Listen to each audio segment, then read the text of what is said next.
Hello friends, ओम श्री गणेशाय नमः। जय माता दी। आप सभी का स्वागत है आपके अपनी यूट्यूब चैनल पर। आप सभी को नवरात्रि की हार्दिक शुभकामनाएं।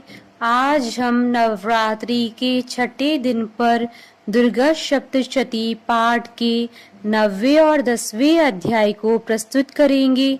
फ्रेंड्स, वीडियो शुरू करने से पहले आपसे रिक्वेस्ट है, अगर आप हमारे चैनल पर नए हैं और आपने अभी तक चैनल को सब्सक्राइब नहीं किया है तो प्लीज सब्सक्राइब कीजिएगा चैनल को।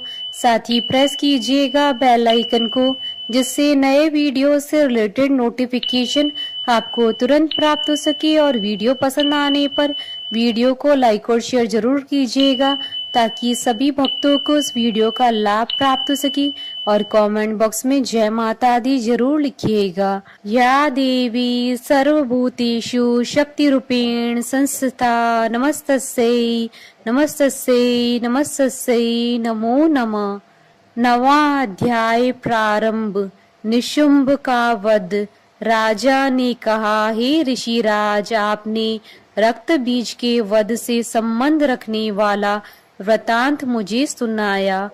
अब मैं रक्त बीज के मरने के पश्चात क्रोध में भरे हुए शुंभ व निशुंभ ने जो कर्म किया वह सुनना चाहता हूँ।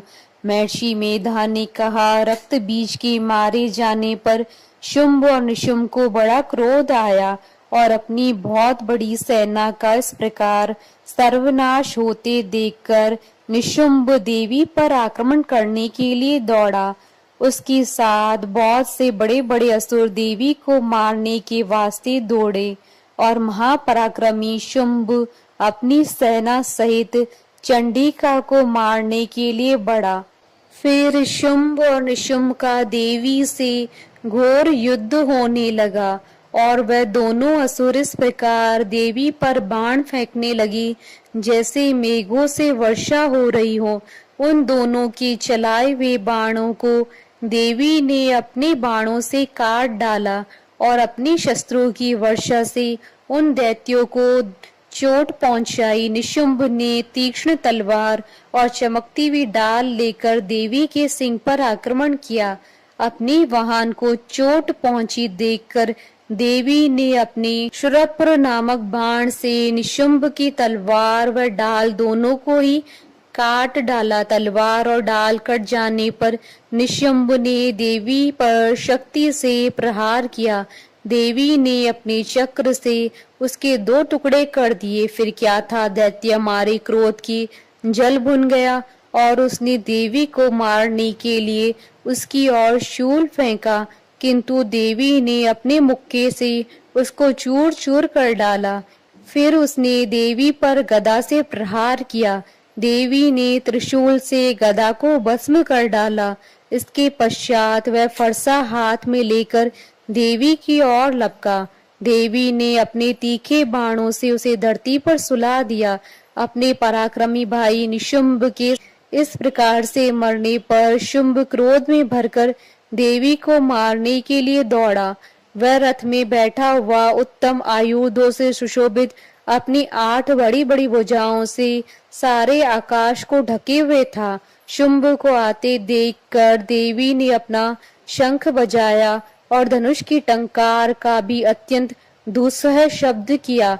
साथ ही अपने घंटे के शब्द से, जो कि संपूर्ण दैत्य सेना के तेज को नष्ट करने वाला था, संपूर्ण दिशाओं में व्याप्त कर दिया।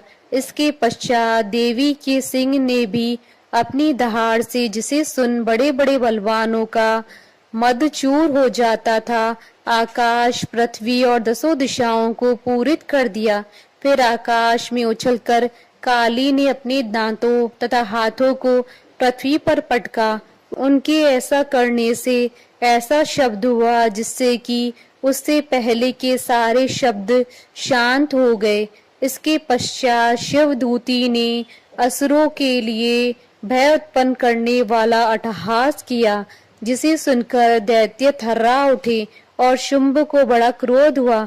फिर अंबिका ने उसे, अरे दुष्ट, खड़ा रहे कहा तो आकाश से सभी देवता जय हो बोल उठे।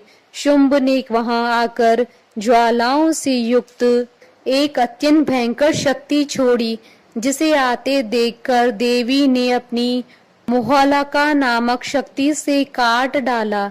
हे राजन, फिर शुंभ के सिंहनाद से तीनों लोक व्याप्त हो गए और उसकी प्रतिध्वनि से ऐसा घोर शब्द हुआ जिसने इससे पहले के सब शब्दों को जीत लिया। शुंभ के छोड़े बाणों को देवी ने और देवी के छोड़े बाणों को शुंभ ने अपने बाणों से काट सैकड़ों और हजारों टुकड़ों में परिवर्तित कर दिया। इसके पश्चात जब चंडिका ने क्रोध में भरकर शुंभ को त्रिशूल मारा तो वह मूर्छित होकर पृथ्वी पर गिर पड़ा। जब उसकी मूर्छा दूर हुई तो वह धनुष लेकर आया और अपने बाणों से उसने देवी काली तथा सिंह को घायल कर दिया। फिर उस राक्षस ने 10,000 भुजाएं धारण करके चक्रादि आयुधों से देवी को आच्छादित कर दिया।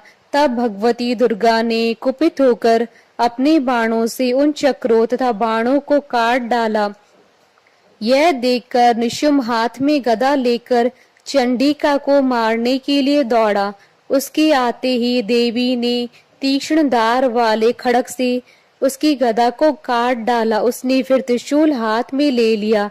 देवताओं को दुखी करने वाले निशुंभ को त्रिशूल हाथ में लिए वे आता देखकर चंडिका ने अपनी शूल से उसकी छाती पर प्रहार किया और उसकी छाती को चीर डाला।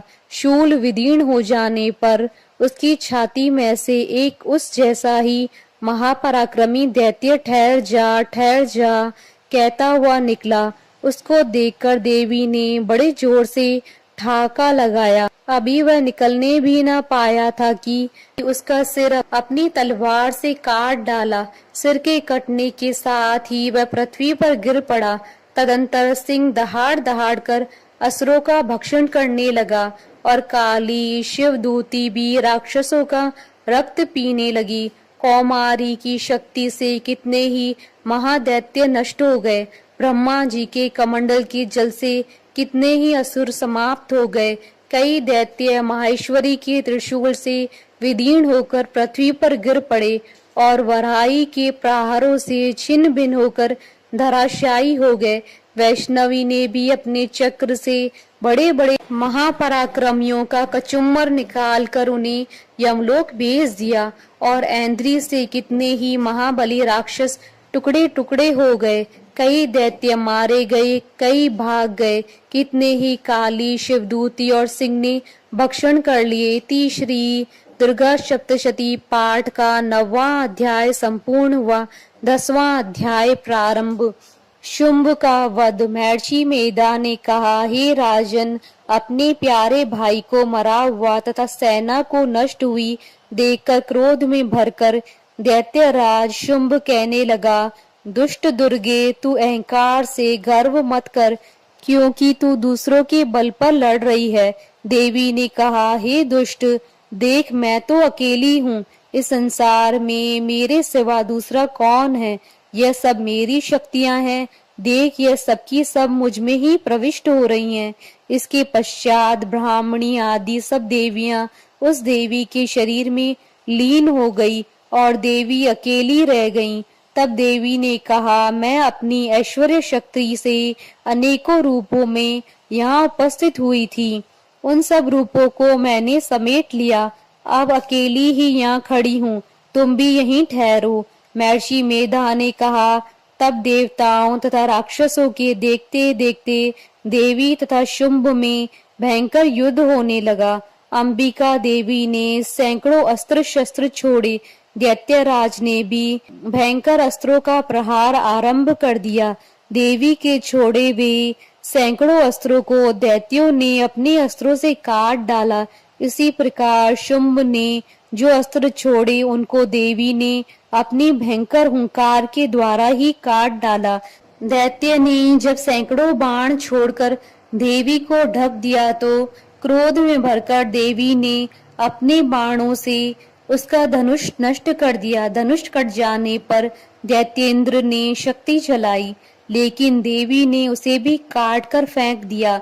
फिर दैत्येंद्र चमकती हुई डाल लेकर देवी की ओर दौड़ा, किंतु जब वह देवी के समीप पहुंचा तो देवी ने अपने तीक्ष्ण बाणों से उसकी चमकने वाली डाल को भी काट डाला। फिर दैत्येंद्र का घोड़ा मर गया, रथ टूट गया, सारथी मारा गया। तब वह भयंकर मुग्दर लेकर देवी पर आक्रमण करने के लिए चला, किंतु देवी ने अपने तीक्ष्ण बाणों से उसके मुग्दर को भी काट दिया। इस प्रकार दैत्य ने क्रोध में भरकर देवी की छाती में बड़े जोर से एक मुक्का मारा। दैत्य ने जब देवी को मुक्का मारा तो देवी ने भी उसकी छाती में जोर से एक थप्पड़ मारा। थप्पड़ खाकर पहले तो दैत्य पृथ्वी पर गिर पड़ा, किंतु तुरंत ही वह उठ खड़ा हुआ। फिर वह देवी को पकड़कर आकाश की ओर उछला और वहां जाकर दोनों में युद्ध होने लगा। वह युद्ध ऋषियों और देवताओं को आश्चर्य में डालने वाला था। देवी आकाश में दैत्य के साथ बहुत देर तक युद्ध करती रही। फिर देवी ने उसे आकाश में घुमाकर पृथ्वी पर गिरा दिया। दुष्टात्मा दैत्य पुनः उठकर देवी को मारने के लिए दौड़ा। तब उसको अपनी ओर आता हुआ देखकर देवी ने उसकी छाती विदीर्ण करके उसको पृथ्वी पर पटक दिया। देवी के त्रिशूल से घायल होने पर उस दैत्य के प्राण पखेरु उड़ गए और उसके मरने पर समुद्र, द्वीप, पर्वत और पृथ्वी सब कांपने लग गए। तदंतर उस दुष्टात्मा के मरने से संपूर्ण जगत प्रसन्न व स्वस्थ हो गया तथा आकाश निर्मल हो गया। पहले जो उत्पात सूचक मेघ और उल्कापात होते थे वह सब शांत हो गए।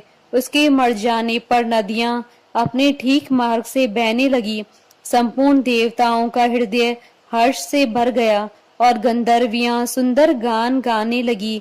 गंधर्व बाजे बजाने लगे और अप्सराएं नाचने लगी। पवित्र वायु बहने लगी। सूर्य की कांति स्वच्छ हो गई। यज्ञशालाओं की बुझी हुई अग्नि अपने आप प्रज्वलित हो उठी तथा चारों दिशाओं में शांति फैल गई। इति श्री दुर्गा सप्तशती पाठ का 10वां अध्याय संपूर्ण हुआ। जयकारा मां माईदा बोले सच्चे दरबार की जय। हमारे साथ इस वीडियो में अंत तक बने रहने के लिए आपका धन्यवाद। ओम श्री गणेशाय नमः। जय माता दी।